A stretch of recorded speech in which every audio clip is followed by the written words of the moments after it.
Hello, everybody. Welcome back to another episode of Oh Shoot. I'm your host, Cassidy Lynne, and happy Monday. Welcome back.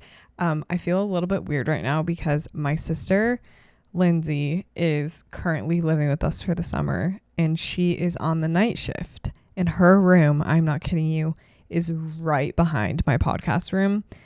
So I'm going to try to be slightly quieter. I don't know how it's gonna work if this is just an ASMR podcast, but I don't want to wake her up because I'm recording this at like 2 p.m. and I'm pretty sure she wakes up around like 5 or 6, so she's pretty deep into sleep. Anyway, welcome back. We've got an advice column this week, so I know you guys are excited. Buckle up. We've got lots of topics to cover. I actually have not looked at the submissions this week. I had ChatGPT pick them all out for me.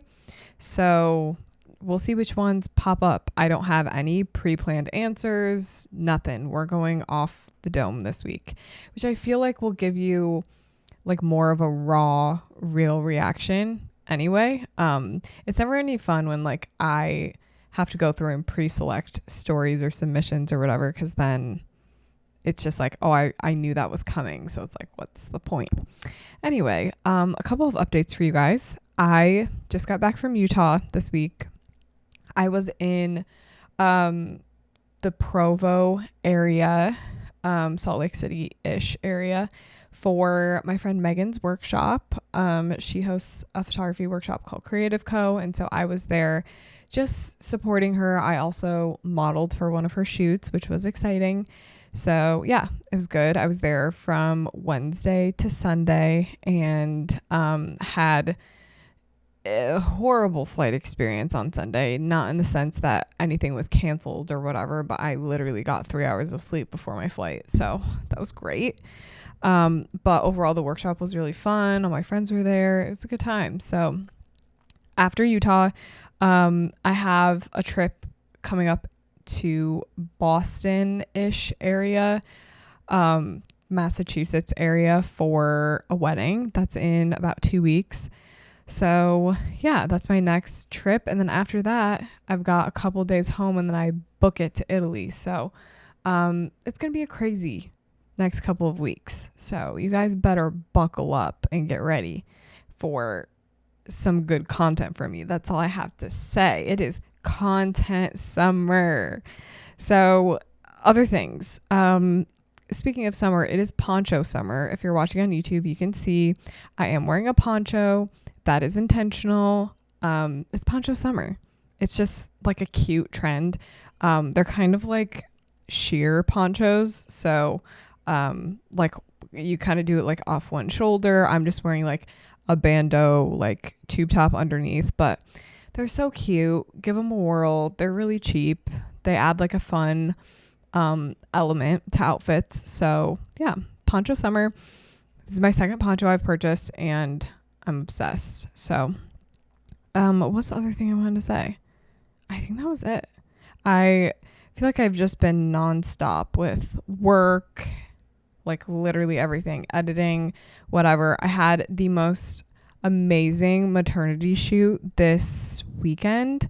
Right when I got back from my flight from Utah, I landed and had like a couple hours home until my session, which is a little spooky. Do not recommend if you are someone that has bad luck with flights, because I definitely could have been screwed. I could have had my flight delayed and then missed my flight, and then I would have missed my session, which would have sucked. But none of that happened. I was able to make it to my session and it was so cute. This girl, you know, when like a client shows up and they have like all the props prepped and like they've got the cute outfits, they have the vision. She showed up with a like a lace white picnic blanket, and then she had a woven picnic basket. But it was like kind of like, it wasn't like a fully like picnic basket. It was kind of like shallow. And then in the picnic basket, peeping out was like a bunch of baby's breath and daisies.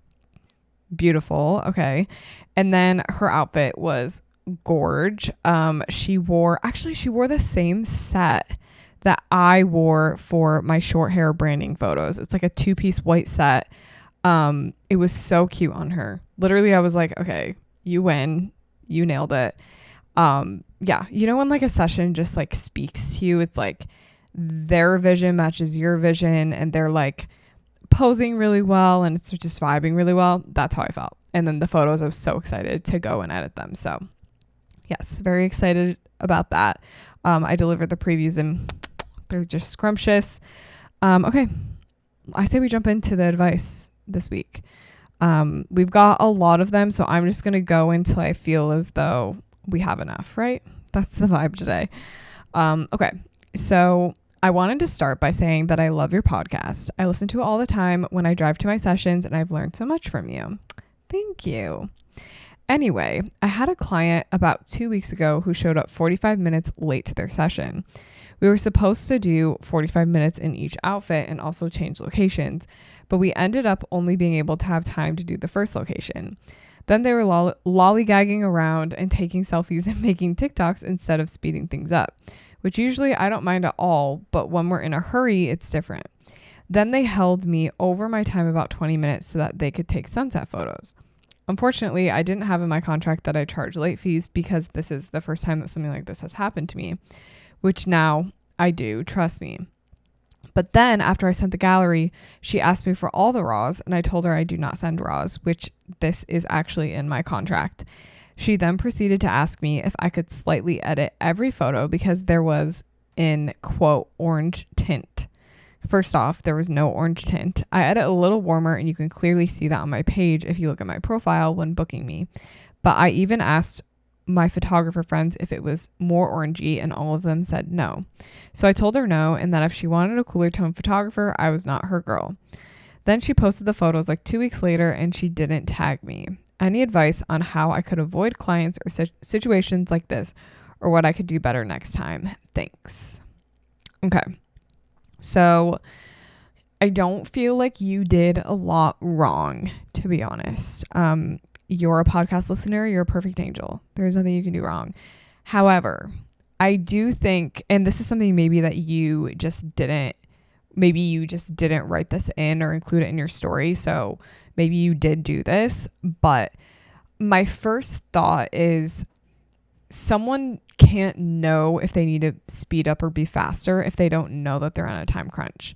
And some people do need to be reminded of this. So if your client is lollygagging, making TikToks, just give them the gentle reminder like, hey, just so you know, I only have 20 minutes left that I'm able to shoot.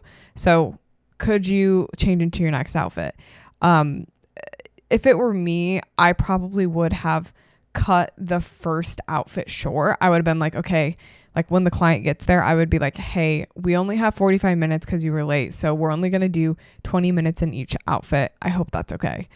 Communicating to them that lack of time is going to create the urgency. If they're still not urgent, what can you do? There's quite literally nothing you can do. So then they're asking to edit an orange tint off of the photos. So, I would maybe see, this is hard because the client already kind of did you dirty by like showing up late. So I would maybe ask them, hey, do you have a reference photo of my work that you're looking at that you're like, oh, I really like this edit and you feel like it's not matching up? Obviously don't have them reference someone else's photo because that's where it gets sticky and that's when they start to ask for the raws, which it looks like they were already going to do that anyway. So how to avoid clients or situations like this. So you already mentioned it, having like something about being late in your contract. You can also have something about re-edits, retouching, creative style in your contract as well. Just saying that the creative style is up to you, and the creative style matches your current work, and any edits made beyond that are subject to a retouching fee of $500 an hour or something like that. I sometimes wonder if these clients are given to us to teach us a lesson, because I think every photographer listening to this has had a client or two that has done this to them, and it's just a really good learning lesson. It helps you realize what you're missing in your contract, helps you realize that you need to have a backbone when your clients are late, helps you realize a couple of things. So, yeah, I'm sorry that happened to you. That sucks. Okay, on to the next.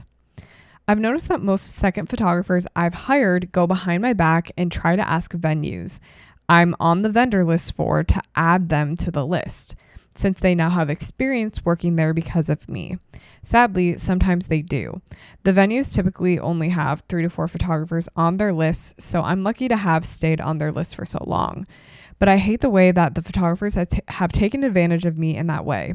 I do work at some desirable locations, so part of me understands that I have the connections they want, but I also feel betrayed, especially when I worked really hard to make the connections with the venues. I also have noticed my second photographers going behind my back in other ways, trying very hard to impress the wedding planners when really I'm the main point of contact, so they shouldn't be interacting with them that much. I feel that almost everyone that has worked under me ends up wanting what I have and trying to take it.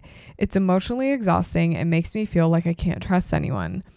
I have even had a second photographer be overly friendly, honestly kissing up to the bride while I was super busy getting all of the shots we needed, to the point where the bride gave her a huge tip at the end and not me. I want advice and also a pep talk on how to not let it get to me. I try to tell myself that hopefully in the end people will realize who actually is putting in the effort and work and who really cares. I hope the venues and planners continue to vouch for me, even with all of the people who try to get their attention. Oh, wow. Loaded. This is loaded. So I want to start by saying I think you are completely valid in how you're feeling. However, I want to encourage you to work on shifting your mindset a little bit. Because I want you to put yourself in the shoes of that second photographer, okay?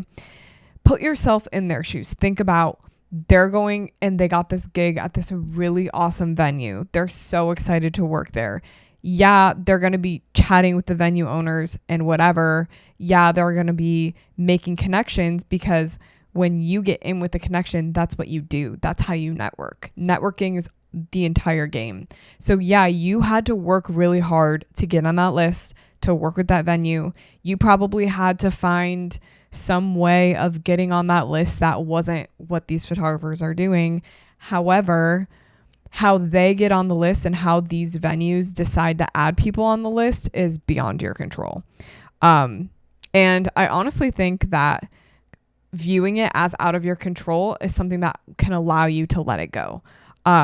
You are on the list. That's great. Your second photographers, maybe a couple of them make it on the list. Good for them. Okay. I do want to encourage you to maybe try to find a couple of second photographers you can really, really trust who aren't in it for the connections. So maybe finding a photographer that is a little bit more established, someone that's not quite literally just trying to get their foot in the door and make any connections they can. Obviously, those are great people to work with and they're great. It's awesome to give people like that an experience and give them the opportunity, but it sounds like you do not work well with people who are trying to grow their business. Just from what I can see, it sounds like you are not a great fit for someone who is trying to make connections, because in a way you're feeling threatened by your second shooters, right? You're a little bit feeling threatened. That's fine. But I'm just pointing out the facts here. So in the end, I would say don't worry about it all that too much. What am I even saying? Is that a sentence? Don't worry about it too much. Don't worry about all that too much. I guess, yeah, that is what I said. Just don't worry about it too much, okay? Like, at the end of the day, your second photographers are working for you, right? And you're the main photographer. Maybe work on, like, for example, you said that your second photographer was so amazing to your bride that she ended up tipping the second photographer, not you.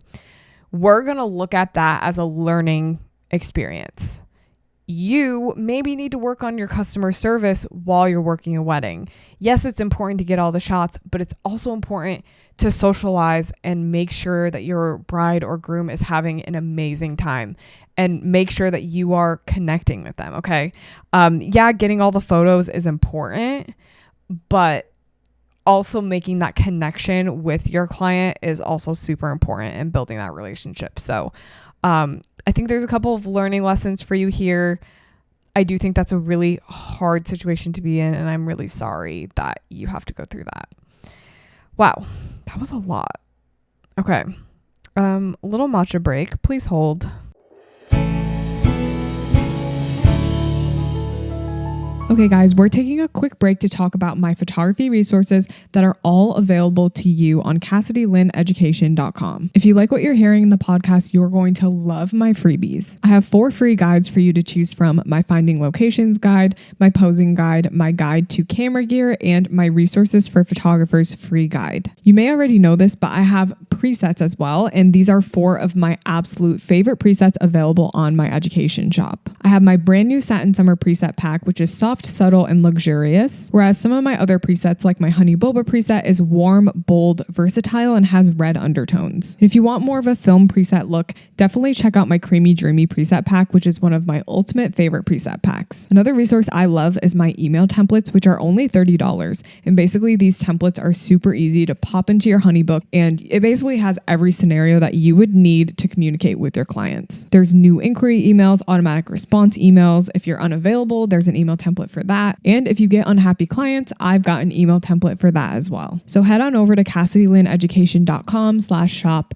where you can have access to all of my presets, my brushes, my email templates, my free guides, and more. And because I love my Oh Shoot listeners, you can use the discount code OhShoot to get 10% off any of my digital products on CassidyLynneEducation.com/shop. That'll be linked in the description of this episode. Make sure to go check it out. We're jumping into an ad real quick to talk about a longtime sponsor of the podcast. You guys know it, you love it. We're talking about Aftershoot. If you already don't know about Aftershoot, let me enlighten you, because your world is about to be changed. Aftershoot is the fastest photo culling and editing app out there. The best thing about Aftershoot to me is how fast it makes my editing and culling workflow. Basically, what Aftershoot specializes in is automated AI editing, which is tailored to your unique artistic style. So not only can it cull through thousands of images so fast, it knows your editing style, and it will edit your photos tailored to your style based on your preset and your editing. So when you open Aftershoot, you will start with culling, and it's going to cull your images quicker with AI assisted culling. Aftershoot can automatically cull your images by detecting unwanted photos, which saves you hours of your time. It'll group similar images, filter unwanted blinks, filter blurry photos. Then once you get done with culling, we head into Aftershoot edits. With only a few clicks, and I actually mean that, it's literally only like 2 or 3 clicks, Aftershoot will edit your photos just like you normally would in your own style. You can set up a personal AI profile in your style, so Aftershoot will know exactly how to edit. There's precision straightening and cropping tools that will automatically crop your photos for you. And if you're ever editing on like an airplane or something, Aftershoot is always available without the need for internet. And honestly, there's nothing worse than getting nickeled and dimed for a program like this, so Aftershoot offers unlimited images and sessions for one flat fee per month. So if you're like me and you edit thousands and thousands of photos at once, it doesn't matter how many photos you edit, you're always going to get charged the same price. And today, for Oh Shoot listeners, you can get 15% off for anyone who buys Aftershoot using the link in the description of this episode. Thank you so much, Aftershoot, for being a proud sponsor of the podcast. And now back to the show.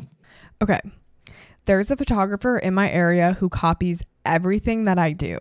If I took photos of a couple laying in a mud pit in a clown costume, she would find the same mud pit and take the same exact photos. She has gone as far as going through who I follow on my photography account and mass following everyone, which is very, very odd. I noticed this by seeing that she had followed my entire family that lives across the country among friends and out-of-state clients who aren't followed by any mutual people that her and I follow. She also has reached out to my engagement clients that I've posted and asked them to photograph their wedding for free or at a major discount. I've had multiple clients reach out to me about her saying this. She also reaches out to my engagement clients when I post the photos of them and asks if she can second shoot their wedding, which is so unprofessional. For the one clients who don't choose a second shooter, for 2, Oh, I see. For one, the clients didn't choose to have a second shooter. And for two, WTF. She's also verbally told other photographers in the area that she searches through my tagged photos hoping to come across the presets I use. She has booked with me multiple times. Therefore, I've been wary about blocking her because I would never block a past client. She makes fake accounts and views my stories immediately, so I'm not even sure if blocking her would do any good. I'm genuinely so unsure about what to do, and I'm sick of this. I'm nervous to confront her because she's clearly not well. Okay. So here's what I have to say about this. Just continue doing what you are doing. There is nothing you can do about this. If you confront this girl and you say, hey, you're copying me, you're doing this, you're doing that, in a way, I feel like you stoop down to her level a little bit. And I want to say you should kind of take the high horse in this and just let it go. Maybe you stop tagging your clients in your posts for a little bit. I know, like, that sounds petty, but at the same time, that's how she's finding your clients, right? Is because you're tagging them. So maybe stop tagging them. Maybe just like send the post to your clients via DM or something. Yeah, it sucks, but I want to say that this photographer isn't going to get anywhere by completely replicating someone else's business picture by picture. That's not how you become a photographer. Photography is creative. So if you're not being creative, if you're not being original, eventually it's going to catch up to you. And eventually it's not going to work. So I would say just let it go. What she does is none of your business. Keep doing what you're doing. I do think it's a little bit of an issue that she's DMing your clients and like reaching out to them. So that could be something that you could reach out to her and address if you feel led to do so. Yeah, I would say that would be the one thing to address is the whole like, hey, I get that you're starting out, but like, please don't DM my clients. As simple as that. You're not stooping so low and you're not going to say, I've noticed you followed all my extended family and you're copying me, blah, blah, blah. Just like, I think the line is crossed when she's DMing your clients. I think that is the line. So, okay, moving on. I'm a newer photographer. I associate shot for about a year and a half before I started pursuing work on my own, but I have 4 weddings for myself booked for 2025. I offer 3 different wedding packages. One is 5 hours, one is 8 hours, and one is 10 hours. I send them a questionnaire soon after booking so I can get a better idea of the details of their day and build a customized timeline. And we have a meeting / FaceTime about 1 month before their wedding to finalize all of the details. I know people want to save money, and being new, I would say my prices are very low because I just want to build up my portfolio. But it seems like my lowest package of 5 hours seems to be the most popular. The problem is that when people have filled out their questionnaire, it seems they want a lot more than what I can actually accomplish in 5 hours and would be better suited for one of the larger packages. How do you suggest that I kindly and firmly explain that what they say they want and the package that they want to select don't seem compatible? I don't want to seem overly salesy or pushy, like I just want to make their money. I just want to make sure I realistically have enough time to accomplish what they want. Okay, so your client is booking the 5-hour package, but what they want is beyond 5 hours. You've got a couple of options. Number one, like you said, you can tell them, hey, I don't think we're going to have enough time for all this. However, that can kind of lead you to a sticky situation where maybe they become unhappy with you, not because of anything you've done, but because they had these preconceived expectations. Okay. What I would suggest doing is in your pricing guide, send example timelines. So in your pricing guide, before you have your little packages, have example timelines of a 5-hour timeline, an 8-hour timeline, and a 10-hour timeline. What that's going to do is it's going to show your client what they can and can't get with those packages. So if they read, that means they should be able to tell, okay, the 5-hour package is not for me. If you continue to have this issue, I would say maybe get rid of your 5-hour package and just do an 8-hour or 10-hour package. Maybe you switch around those prices a little bit so that you still book the 8 hours. Maybe like lower that price point a little bit. But if you truly feel like I can't accomplish what I need to, and you literally said the whole point in doing this is to build your portfolio, you can't build your portfolio if you're not staying all the way to the end to grab the sparkler exit. You know what I mean? If you don't have sparkler exit photos to show and one of your potential clients is looking for that, they're going to go with someone that has that in their portfolio. So what I'm saying is it might benefit you for now to get rid of the 5-hour package and do 8 and 10, because you know for sure those 2 packages are going to give you enough time. And right now where you're at in your business, it's helpful for you to stay regardless. Staying is what you need. You need those photos in your portfolio, and you're only going to get them by being there longer, truly. So those are my 2 pieces of advice for you. Okay, moving on. I've been working with businesses in my area for many years and have a great, consistent client base. Someone newer to the craft that I'm in community with is bagging many of my clients through a shared colleague who used to send clients my way almost exclusively. I have lent gear to this fledgling. I've never seen that word before. Fledgling. Okay. I have lent gear to this fledgling photographer and answered questions, but I'm not trying to gatekeep, but I can't help but feel yucky about being usurped like this. Your vocabulary is absolutely phenomenal. Being usurped? Is that? Okay. Now I'm wondering if these are just typos. Please hold. Usurped. Oh my gosh, that is usurped. That is a word. I've never heard that word before.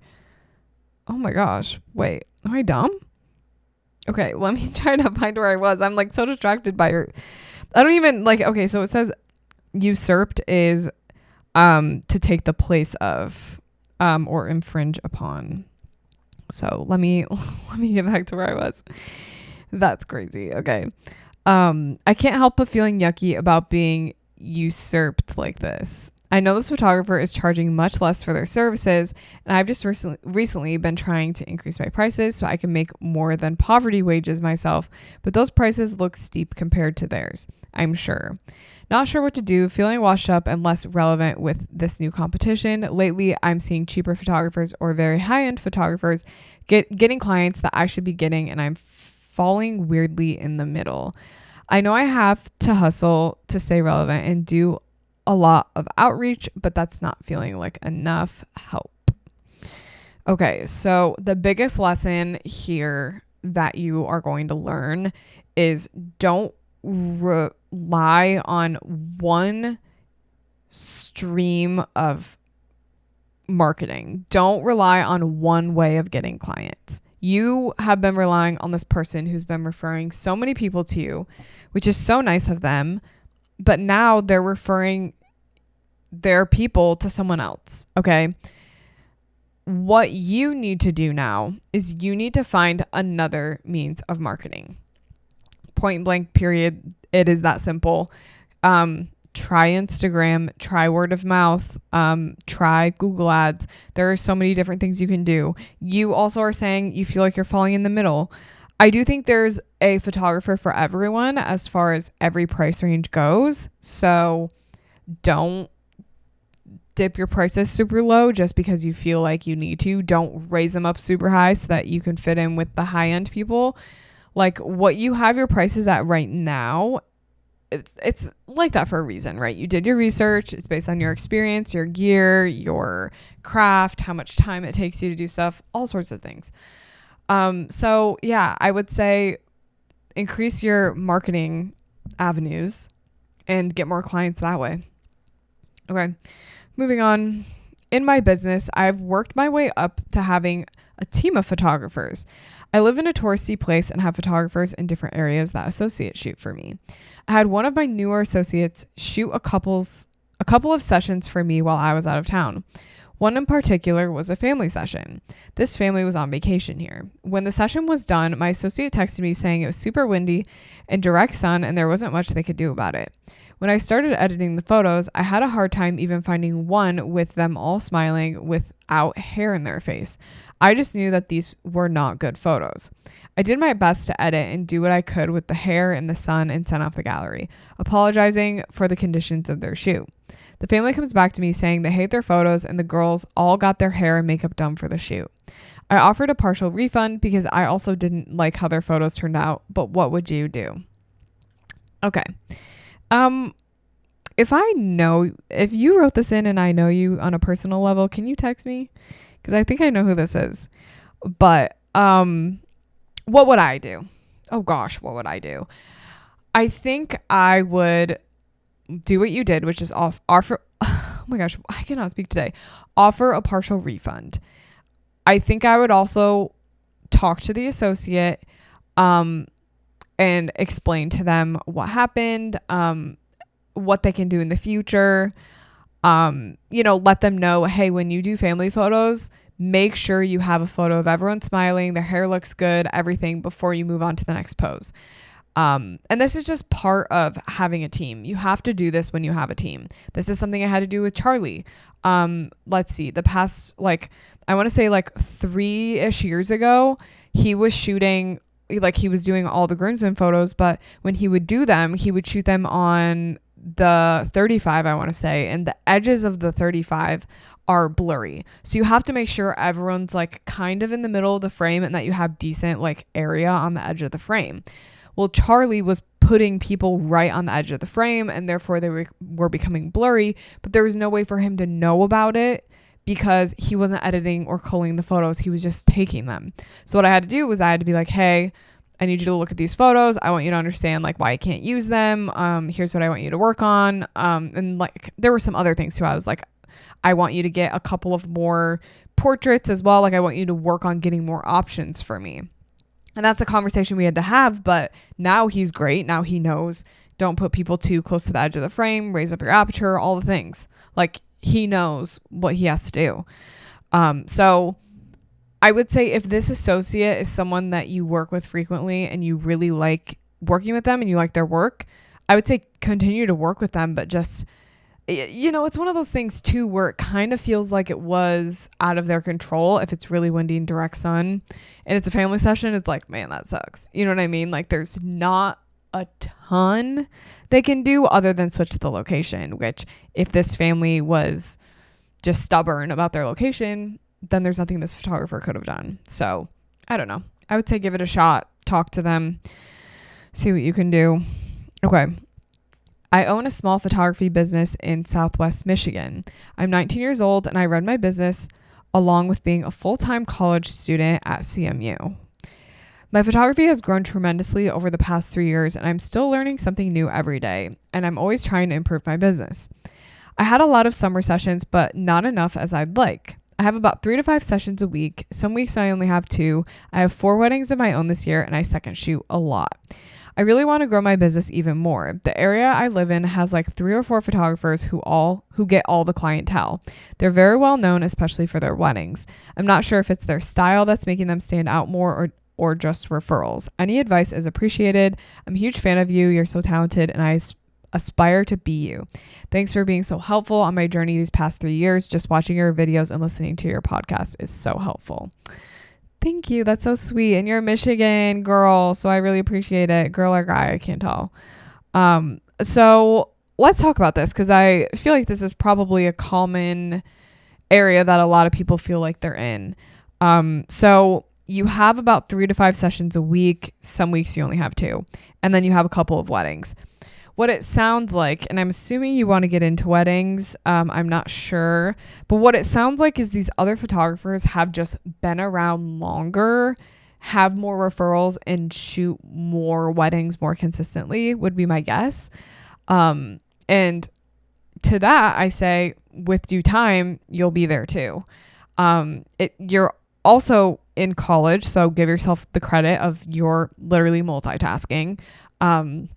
Yeah, I would say for you, keep just building up that portfolio. Maybe work on your marketing a little bit. Really hone in on your style too. People really want to work with someone who knows their style, creatively, knows their style, like from a business perspective. Like, how do you like to run your business? Like, people like that confidence, right? They like the editing style. Like, there's a bunch of things that go into and factor into why someone books their photographer. And it just sounds like you need a little bit more time and experience, especially with only having 4 weddings this year. I think you could use a little bit more experience. And I know you say you second shoot a lot, but yeah, just kind of getting that experience under your belt. And I do think it's going to start with marketing yourself well. Maybe even branch out to shooting weddings just beyond Southwest Michigan, maybe shooting weddings like in other areas of Michigan or Ohio or Indiana, like don't just limit yourself to that box of Michigan. Yeah. Excited for you to keep going. Okay. Hello, lovely lady. Hello. I photographed an event about a month ago. Before the appointment, I asked my client to send a deposit, which they did. However, it took me an entire month to get the final half of the payment, despite following up with multiple phone calls and emails that were completely ignored. From this experience, I'm wondering, is it too much to ask new clients to sign a simple terms and conditions form before the job along with the deposit request? I've been cautious, but I still feel constantly on the edge about whether people will actually pay me. Do you have any templates, or do you use any resources that you could recommend to help avoid situations like this in the future? Otherwise, simply, is this too much and complicated to even provide for new clients, and I just got unlucky? Thank you so much. So it sounds like you said, okay, you got half, and then getting the other half from them was really hard. For me, my clients pay their entire thing before we have the shoot. The entire shoot is paid for beforehand. And I don't think that's unreasonable to ask. I've never, ever had someone be like, hey, can I pay after? Like, no, you can't pay after. But there are some services, like for example, we booked a guy to like redo the hardwood floors at our rental right now, and I paid half to book, and then I'm paying the other half when the job is done. I don't think it's unreasonable to like get all the money before the session, but I would say require half upon booking, and then the other half is due like a week before the session. And there's literally something in my contract that says if you don't pay like the 7 days before the session, the full amount, your session's canceled. So, I mean, I think at this point you just need to try it and just see. I don't think you're going to have any issues with it, but you never know until you try. And it sounds like you've had an issue with doing it the other way. So I would give it a try. Yeah. I've been doing photography for about a year now, but I only recently started marketing myself as a business and accepting clients. That just began this past month. But one thing I struggle with is pricing. I feel like my current prices reflect my skill level, which I'm also nervous about disappointing clients, which is why I've kept my rates on the lower side. Even though I just started offering sessions, my bookings are already nearly full. It's made me wonder if people are booking quickly because my prices are too low. I'd really appreciate your advice on whether I should consider raising my rates. For context, my portrait mini session is currently priced at $50. Thank you for everything you do. I've learned so much from you. $50, boo-boo. No. Raise those prices. Say it with me. Raise your prices. You need to raise your prices. A very good indication of whether your pricing is right is how much you are booking. Okay. If you are completely booked out, which you said you are, you need to raise those prices. Being booked out is not always a good thing because that limits your ability to deliver a great client experience, and it limits your ability to work on other areas of your business. If you're just shooting, editing, repeating, that is awful. Okay. And it's not a way to run your business. I would say raise your prices, go up to $100, $125 for a mini session. It's not unreasonable in this economy. Very normal, typical. I would say that's like a beginner pricing at this point for a mini session, especially. Okay. So you've got enough in your portfolio right now with all the sessions you have booked that you do not need to book any more super low price stuff. The only reason you would price your mini sessions that low is if you truly just need the portfolio, need the experience. I would say once you shoot all the stuff that you have booked right now, you're going to have enough experience. Trust me. Okay, please don't hate me or roast me too hard, but I booked a wedding for 2026 and 2024. I normally don't do this super far in advance, but I found myself at the time in a pinch and it was a godsend. But I just took on a wedding for the same day, fully knowing, cue the guilt.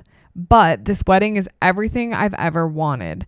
From the venue to the couple, we did an engagement and family session to the creative freedom and the aesthetic. It's not a huge wedding. It will be so intimate, but it's going to be chef's kiss. I know the right thing should have been not to take on this new wedding because it's just not fair and extremely bad of me. But also, the price difference is huge. I just don't know what to do or how to move forward from here. Why did you submit this to me? Why? Because I don't know. I don't know how I'd feel. Okay. Let me play devil's advocate for a minute. Because this wedding that you booked on top of this other wedding, the perfect wedding that you're describing, sounds like something that you needed in your portfolio. Sounds like it's really going to elevate your business. It's really going to do it for your business. However, you have this other wedding that you booked last year for this upcoming year. And it's not really going to fit the bill. It's not as amazing as this wedding. And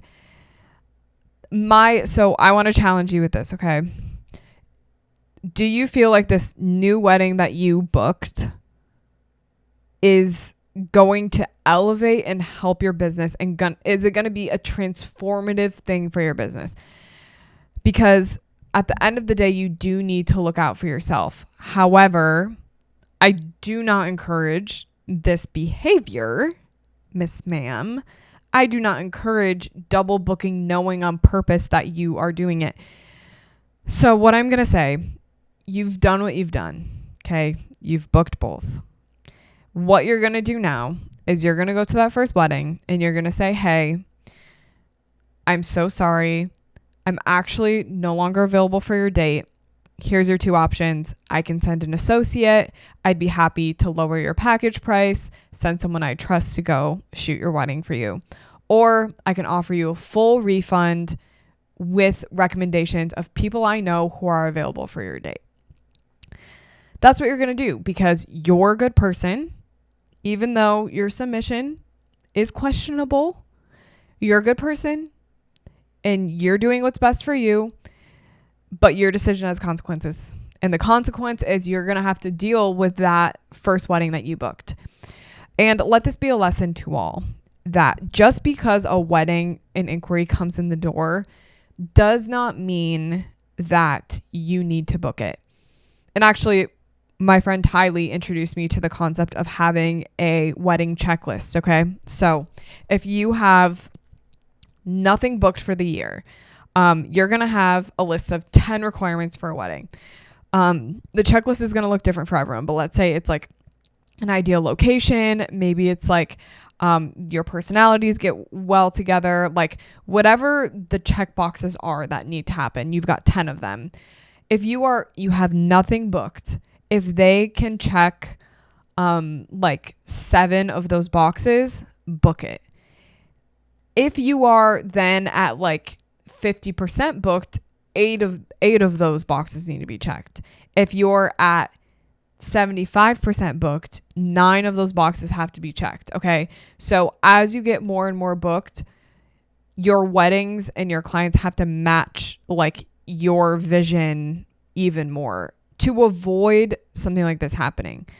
Yeah, I do think you deserve to be roasted a little bit because it's not like a great thing to do, and it's kind of rude. It is rude to the people who booked you initially, because like they are like, oh, like I got this person booked and I don't have to, they're not going to be waiting for another thing, like a better thing to come, and they're not going to cancel on me.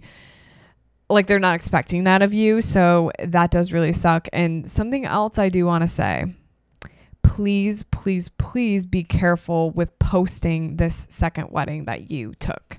Because if you're over here posting all about this amazing wedding on your story, and then these people are getting married and they see, oh, this photographer who I initially hired took another wedding and like whatever, that right there is not good. So be mindful of this other couple. Like, don't be acting a fool, okay? Even though you already are.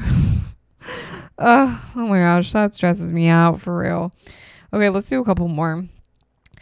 The main thing I focus on is family photography. I really want to start booking full family sessions. However, my mini sessions are doing so well, I keep selling out, and then most clients don't want to book the full. I love offering minis as an alternative for people who have a smaller budget and want a quicker session.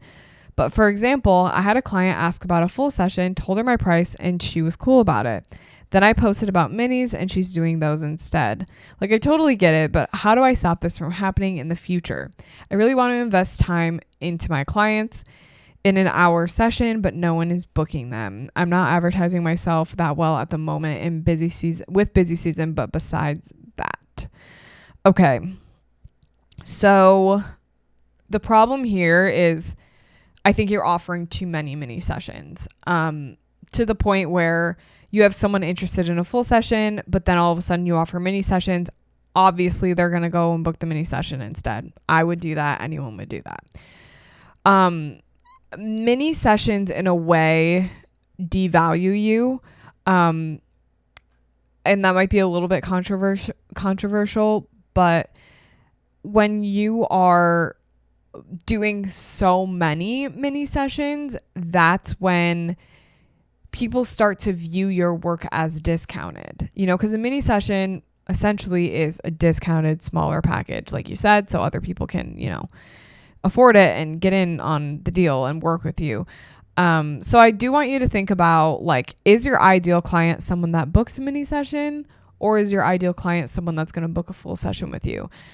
The less you offer mini sessions, the more you are going to book full sessions. Maybe try like an in-between session. Maybe do like a 45-minute session. The price is kind of in between your mini and your full price, and just kind of see how that works, if that's popular. That would be my advice. Okay. First of all, I love your content and it has inspired me so much as a photographer. Thank you. Let's see. I've been trying to elevate this hobby into a side hustle, and I've noticed that there's a major difference from when I'm shooting for myself in my own eye versus shooting for someone else in their eye. It takes all the creativity out of the process and leaves me with only stress. How can I hone in on the skill and less the creativity when I'm in professional mode? How can I translate my creativity to skill for the moments I really need? I'd love your thoughts on how I can train myself to access that creativity more reliably, even under pressure. This is a great question. So, how do you maintain that creativity when you're working for a client? Number one, remember that when someone hires a photographer, they're hiring you for your creativity. They like your eye. They like your ability to take photos. So remember that. They want you to be creative. Although sometimes when you book clients, it can feel as though your creativity is like limited. Remember that that's what they like. They trust you, okay? They trust you to pose and get the good lighting and get the location. They trust your process, okay? With that being said, I do think there are some practical things you can do while you're shooting to make sure you're getting the photos that your client expects, but you're also maintaining your creativity as well. So my recommendation for you is during your sessions, do all of the typical checkbox poses, all like the things that you know that they're gonna want. So for example, for an engagement session, make sure you get like a photo of them standing there smiling with each other, you know, the close-ups of the ring, some walking photos. Like make sure you're doing all the basic stuff, and then make sure you're intentionally leaving 10-15 minutes at the end of each outfit to have creativity. Literally block off time that you know, okay, I already got the photos I need that they're going to be happy with. Now we're going to do some fun, creative stuff that I like to do, because that's going to help me maintain my spark, and it's also going to help them have some unique, fun images.